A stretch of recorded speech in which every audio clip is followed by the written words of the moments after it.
स्वागत है आपका इंडिया न्यूज उत्तर प्रदेश उत्तराखंड पर। मैं हूं आपके साथ हेमंत कुमार। चलिए रुक करते हैं फटाफट खबरों का।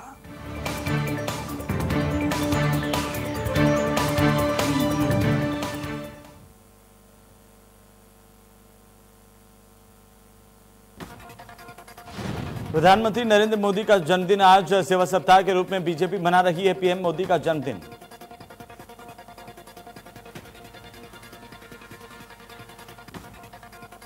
दिव्यांगों को कृत्रिम अंग और किट दिए जा रहे हैं। 14 सितंबर से सेवा सप्ताह भारतीय जनता पार्टी मना रही है।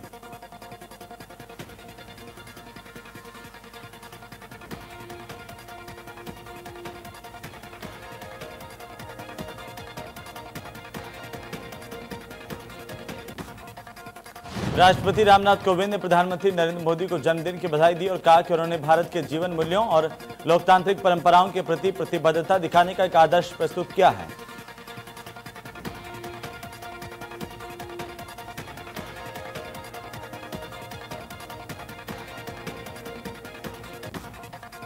रक्षा मंत्री राजनाथ सिंह ने पीएम मोदी को जन्मदिन की शुभकामनाएं दी। साथ ही उन्होंने कहा कि भारत को उनके नेतृत्व, दृढ़ विश्वास और निर्णायक कार्रवाई से काफी फायदा हुआ।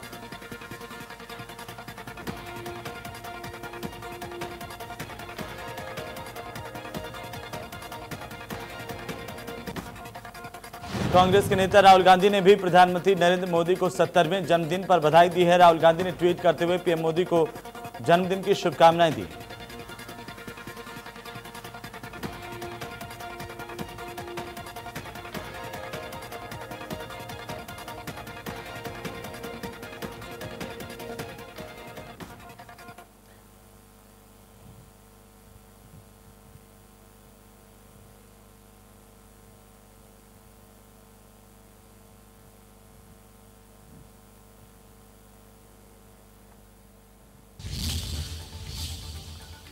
और इसी बीच बड़ी खबर मिल रही है। मेरठ से मंजिल से तंग आकर एक छात्रा ने खुदकुशी कर ली है। जो हमने आपको बताया था कि किस तरह से तीसरी मंजिल से छलांग लगा करके एक छात्रा ने अपनी जान दे दी। दरअसल एक युवक पर यह आरोप है कि वो उसे लगातार परेशान कर रहा था, गालियां देता था और साथ ही साथ घर पर आकर पथराव भी करता था, लेकिन कोई कार्रवाई उसके खिलाफ नहीं होती देखकर छात्रा ने मौत को गले लगा लिया। बड़ी और अहम जानकारी इस वक्त की। पुलिस ने इस आरोपी युवक को हिरासत में लिया, पूछताछ की जा रही है।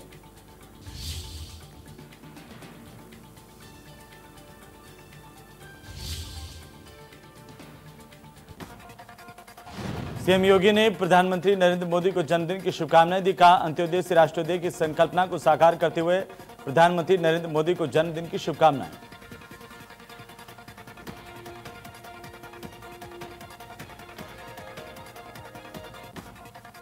उत्तराखंड से सीएम त्रिवेंद्र सिंह रावत ने प्रधानमंत्री नरेंद्र मोदी को 70वें जन्मदिन पर बधाई दी। कहा कि भगवान बद्रीनाथ और बाबा केदार से आपको उत्तम स्वास्थ्य और सुदीर्घ जीवन की कामना करता हूं।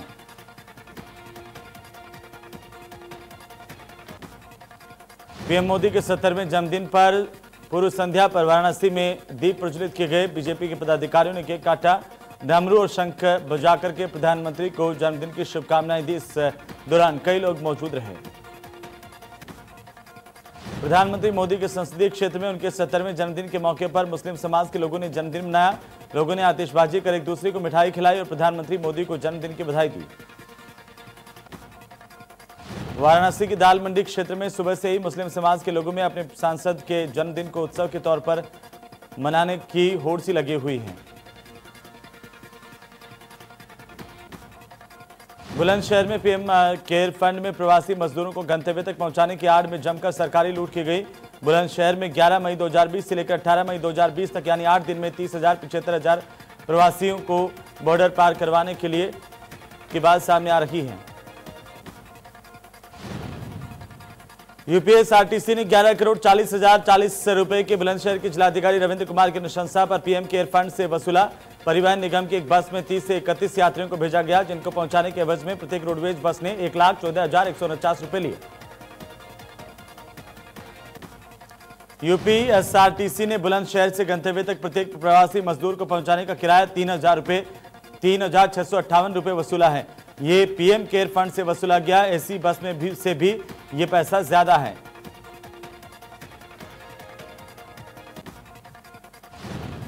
कानपुर में एक पीड़िता के लापता होने से हड़कंप मच गया। पीड़िता के परिजनों ने उसे अगवा किए जाने के आरोप लगाए हैं। युवती की तलाश के लिए पुलिस ने 3 टीमों का गठन किया है। जानकारी के मुताबिक आरोप है कि 2 सदस्यों ने पनकी में रहने वाली 2 बहनों को अपने जाल में फंसाया। इसमें शाहरुख नाम का एक युवक युवती से शादी कर ली, जबकि पीड़िता की छोटी बहन इससे बच गई। कानपुर के बर्रा केजे ब्लॉक चौराहे पर नशेबाजों से ने बाइक सवार युवक युवती को पीट दिया। युवक युवती मार्केट से अपने घर की तरफ जा रहे थे। चौराहे पर दोनों की गाड़ी आमने सामने हो गई। इसी बात को लेकर नशेबाजों ने सरेआम पिटाई की। कानपुर के नौबस्ता थाना इलाके में 2 साल के मासूम की खेलते समय सेफ्टी टैंक में गिरने से मौत हुई है। वहीं सूचना पर पहुंची पुलिस ने शव को बाहर निकाला। मासूम की मां ठेकेदार के अंडर में काम कर रही थी। नौबस्ता पुलिस ने बताया कि बच्ची के पिता अमित ने ठेकेदार के खिलाफ तहरीर दी है, जिसके बाद पुलिस ने ठेकेदार की लापरवाही को देखते हुए मामला दर्ज कर जांच शुरू कर दी है। गाजियाबाद पुलिस ने वांटेड बदमाश नसरुद्दीन को गिरफ्तार कर लिया। बीती 10 तारीख को ट्रोनिका सिटी के बदरपुर गांव में दबिश के लिए पुलिस गई थी, जहां पर भीड़ ने नसरुद्दीन को छुड़ा लिया। आज पुलिस ने नसरुद्दीन को गिरफ्तार किया। लखनऊ के हजरतगंज थाना इलाके में नौकरी के नाम पर ठगी का मामला सामने आया। ठगी करने वाला फर्जी समीक्षा अधिकारी गिरफ्तार किया गया। गृह विभाग में तैनाती की बात कहकर ठगी की वारदात को अंजाम देता था। इसके पास से पुलिस ने कई फर्जी दस्तावेज बरामद किए हैं। आरोपी ने 40 से ज्यादा लोगों को शिकार बनाया। नौकरी के नाम पर 50,000 से लेकर के 5 लाख तक एडवांस लेता था।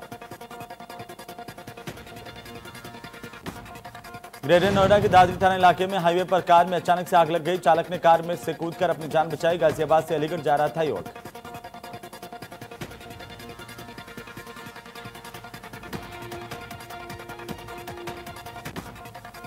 बस्ती के मुंडेरवा थाना इलाके में ट्रेलर और पिकअप की जोरदार टक्कर हुई। हादसे में 2 लोगों की मौत हो गई। हादसे में 14 लोग गंभीर रूप से घायल हुए हैं। घायलों को अस्पताल में भर्ती करवाया गया।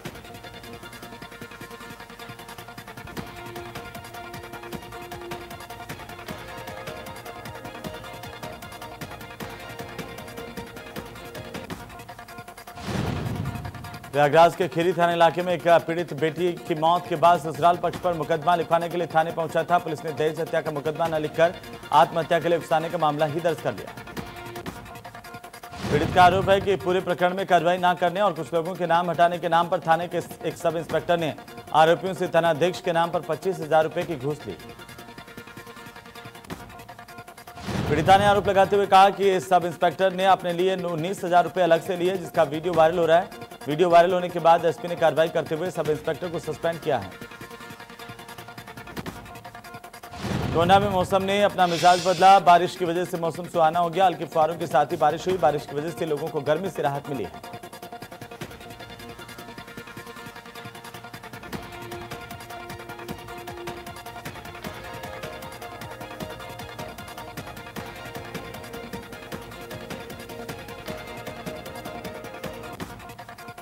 कानपुर के बर्रा थाना इलाके में सिंह ढाबे में पुलिस ने छापेमारी की। इस दौरान एसपी साउथ ने टीम के साथ छापेमारी की। ढाबे से खुलेआम शराब पीते लोग मिले। पुलिस ने कई लोगों को हिरासत में लिया।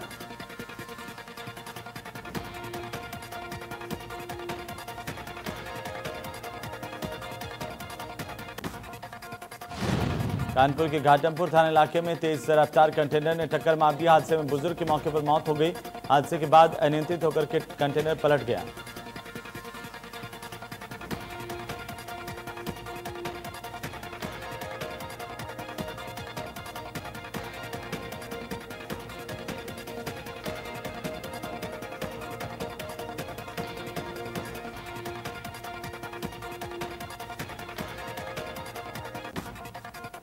ग्रेटर नोएडा के धनखौर कोतवाली इलाके में जमीन विवाद में मारपीट हुई है। 2 पक्षों में जमकर खूनी संघर्ष हुआ, जिसमें 5 लोग घायल हो गए। कुशीनगर के पटहेरवा थाना इलाके में 3 लोगों पर आकाशीय बिजली गिरी। मॉर्निंग वॉक पर निकले थे तीनों लोग। बिजली गिरने से तीनों लोग गंभीर रूप से झुलस गए हैं।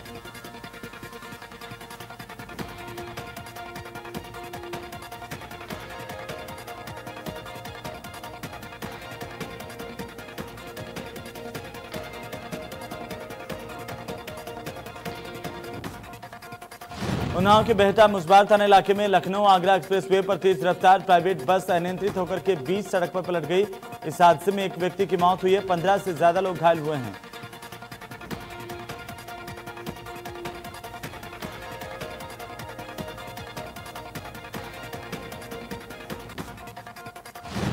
मेरठ में होटल के कमरे में मिला पति पत्नी का शव। संदिग्ध परिस्थितियों में पति पत्नी की मौत, पत्नी का शव बेड और पति का शव फांसी से लटका मिला। कमरे में घायल हालत में एक बच्ची भी मिली। पुलिस और फॉरेंसिक टीम जांच कर रही है।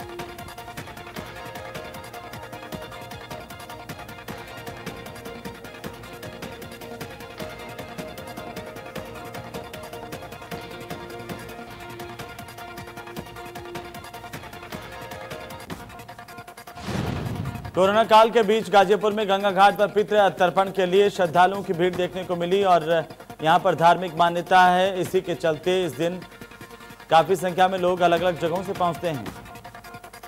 गंगा घाट पर लोगों का हुजूम देखने को मिल रहा है। कहीं लोग अपने सिर का मुंडन करवाते हुए दिखाई दिए तो कहीं पितरों के लिए तर्पण करने की प्रक्रिया करते दिखाई दिए। शाहजहांपुर में कटरा थाना इलाके के सिलेंडर का पाइप फटने से आग लग गई। 6 लोग गंभीर रूप से झुलस गए हैं। घायलों को मेडिकल कॉलेज में भर्ती करवाया गया है।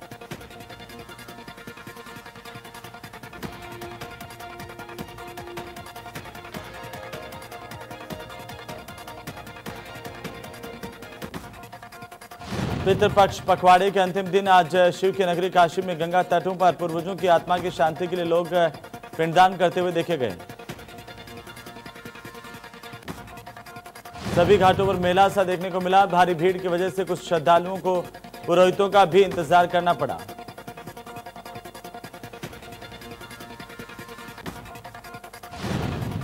महोबा के कुलपहाड़ कोतवाली इलाके में बाइक शोरूम में आग लग गई। 2 दर्जन से ज्यादा बाइक जलकर राख हुई है। स्थानीय लोगों की मदद से इस आग पर काबू पाया गया। बरेली में एक प्रेमी को तालिबानी सजा देने का मामला सामने आया। पूरा मामला शाही थाना इलाके का है, जहां पर प्रेमिका के साथ पकड़े जाने के बाद प्रेमी को लड़की के घर वालों ने मुंह काला कर पूरे गांव में घुमाया।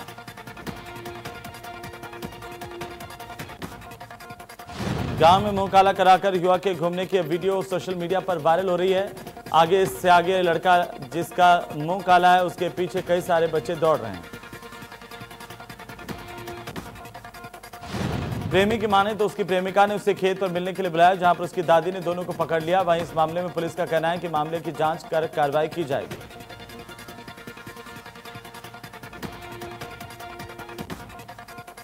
उन्नाव के गंगा घाट कोतवाली इलाके में दबंगों ने युवा की पिटाई कर दी। गाली देने से रोकने पर की जमकर पिटाई। मारपीट का वीडियो सोशल मीडिया पर वायरल हुआ है। मामले की जांच में पुलिस जुटी हुई है।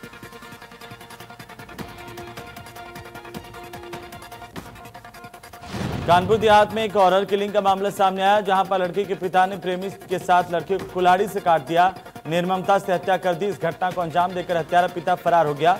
घटना से पूरे इलाके में सनसनी फैल गई।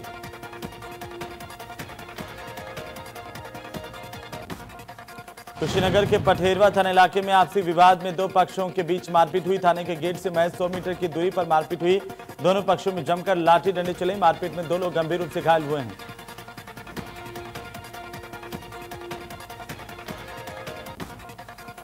जालौन के अकबरपुर के गांव इटोरा में रमेश चंद्र को अपनी योगिक क्रियाओं के नाम पर लोगों का ध्यान आकर्षित कर रहे हैं।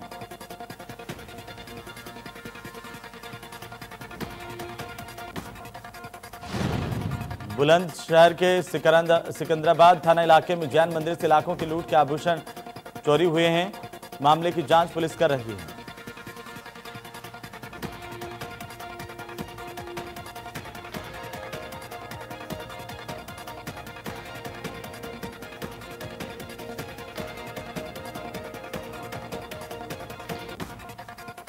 जौनपुर की चंदवक थाना इलाके में तेज रफ्तार का कहर देखने को मिला। बाइक सवार ने साइकिल को टक्कर मार दी। हादसे में 2 लोग गंभीर रूप से घायल हुए। हादसे की तस्वीर सीसीटीवी में कैद हुई है।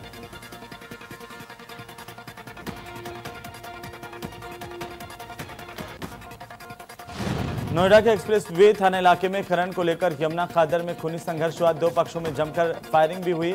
इस दौरान तलवारें भी चली। गोली लगने से 2 लोग गंभीर रूप से घायल हुए हैं। घटना की सूचना पर पहुंची पुलिस ने बालू से लदी ट्रॉली को जब्त किया है। खनन के खूनी संघर्ष को पुलिस छिपाने में जुटी। 2 गुटों की आपसी लड़ाई से बता रखी है।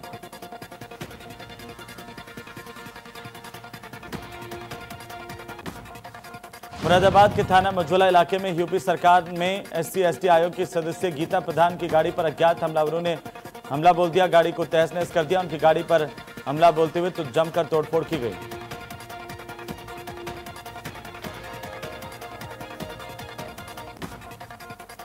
साध्वी गीता प्रधान इस समय लखनऊ में होने की वजह से उनके भाई ने शिकायत दर्ज करवाई। पुलिस केस दर्ज कर मामले की जांच कर रही है।